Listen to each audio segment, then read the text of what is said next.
So this is the most beautiful place, but I know that it was born out of a disaster that happened in 2003. Tell me about that. In 2003, we had in October we had very strong winds from Africa. It's a phenomenon that is very usual in Crete, and a fire started from electrical cables. And in 24 hours, we lost more than 100,000 olive trees from Minoan, Ottoman, Venetian period. We are talking about 1,000 years old olive trees, maybe the oldest olive trees in this planet. After this catastrophe, just in my mind was how people live in our days. Mm-hmm. You know, in our days is the first time in a human being history that we live in totally disconnected from nature. It's the first time that people live in boxes, 5-6 boxes our life. I mean, I'm talking about TV, computer, office. That is the modern way of life. And the idea came just in a piece of land that belonged to my family, approximately 20 hectares, to create a garden and to connect people with nature. Very simple thought. We had been working very, very hard until 2010 when we opened the garden. Mm-hmm. We don't stop to work. Mm-hmm. But in 2010 we opened the garden for the public. And now the garden is unique for 2-3 different reasons. Mm-hmm. It's a garden that can grow plants from 3 different climate zones without protection at the winter time. We are talking about tropical, subtropical and alpine zone.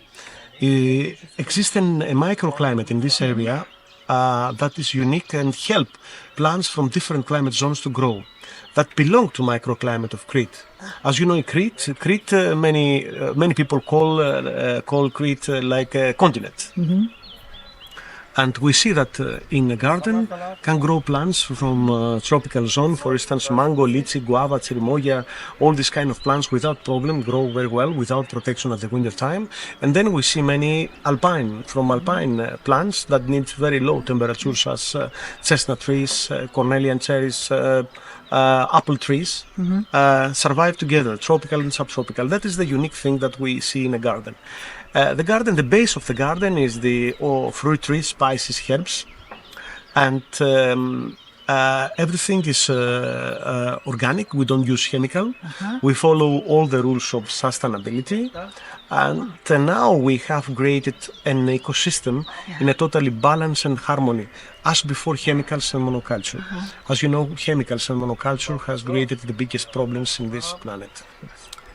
The garden is beautiful. It's a path about 2.5 kilometers. It's divided in some generally sections. The first section is the tropicals, subtropical with many Mediterranean herbs, flora, and many endemic plants of Crete. And then you move to cherry section, citrus section, a section with wine, and in the middle of the garden there is a lake with some farm animals. So if people come to visit the garden, what can they expect? Let's say you've got people who are good hikers, but maybe you've got people who don't walk so well. The concept is we try to connect first the visitors with nature, to understand how works nature. Nature and plants give us the life, give us everything. Without nature and without plants, we cannot survive. And just we send some messages, how important is nature, and we have to love it. We have to love the plants. By the way, the other thing that we try to do here is to connect people with local economy and gastronomy as well. Crete diet.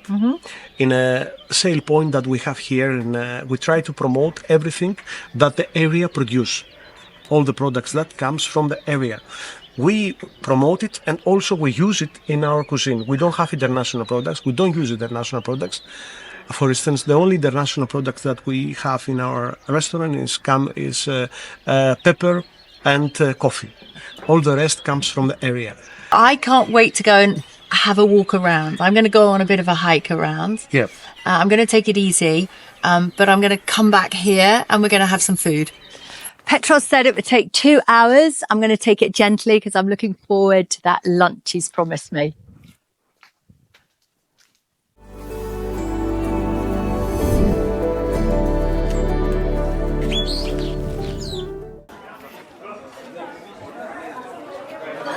Welcome. Oh, thank you. It was Welcome. everything that you said it was. It was beautiful, it was long, but it wasn't arduous. And I was thinking about everything that you had told me as I was walking around. And ooh, Some extra virgin olive oil from the oldest Cretan variety. fabulous. My favourite olive oil. Tell me Olive about oil. this one. This olive oil, this particular olive oil, comes from the oldest variety of olive oil in the world. Comes from the oldest tree. Which is here. Yes, that grow in Crete. Yeah. We call it Tsunati. And we're talking about this variety, and this trees comes from an Etic period. And Minoan period, not an Etic period, Minoan period. 1,000 years old. I want to try And it. from this variety of olives comes this olive oil. And how do you eat this? Did you put Olive tree. the breads in it? This bread is it's a very old recipe from my village, and we cook it in a wood oven, handmade. Like the wood oven you've got over there? Yeah, exactly. The thing that we do is with your hand, you do this one. With your hand. Like this.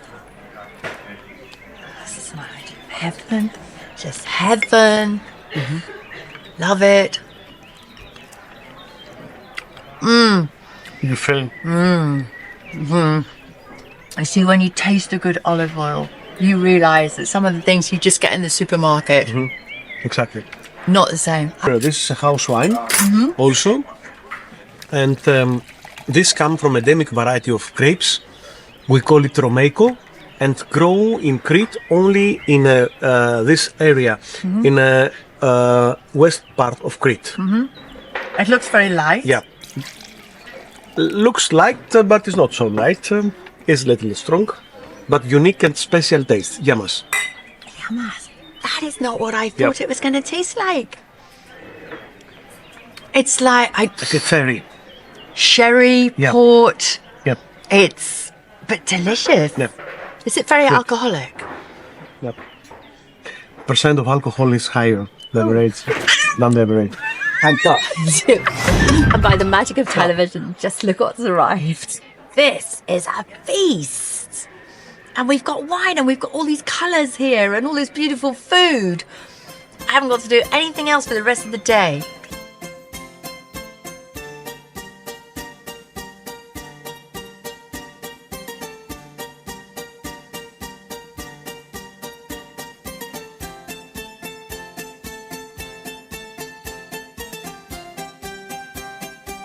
Petros, can I be mom? And Paul, Yep. tell me about the tea that we are going to drink. I love tea.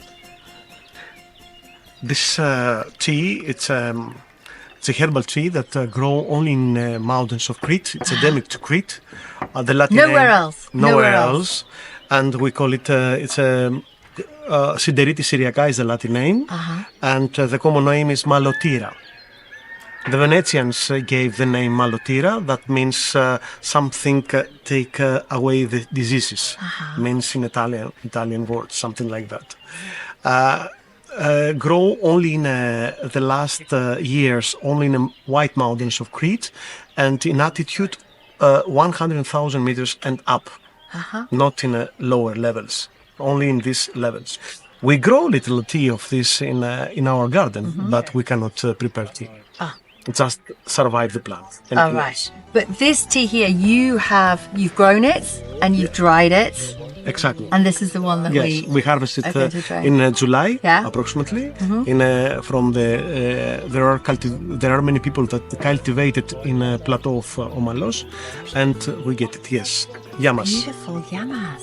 It's absolutely beautiful. It feels like it should be doing me some good. Like, you know, you get those digestive teas. Tastes like one of those. I am not going home without taking some of this tea with me. It's honestly delicious.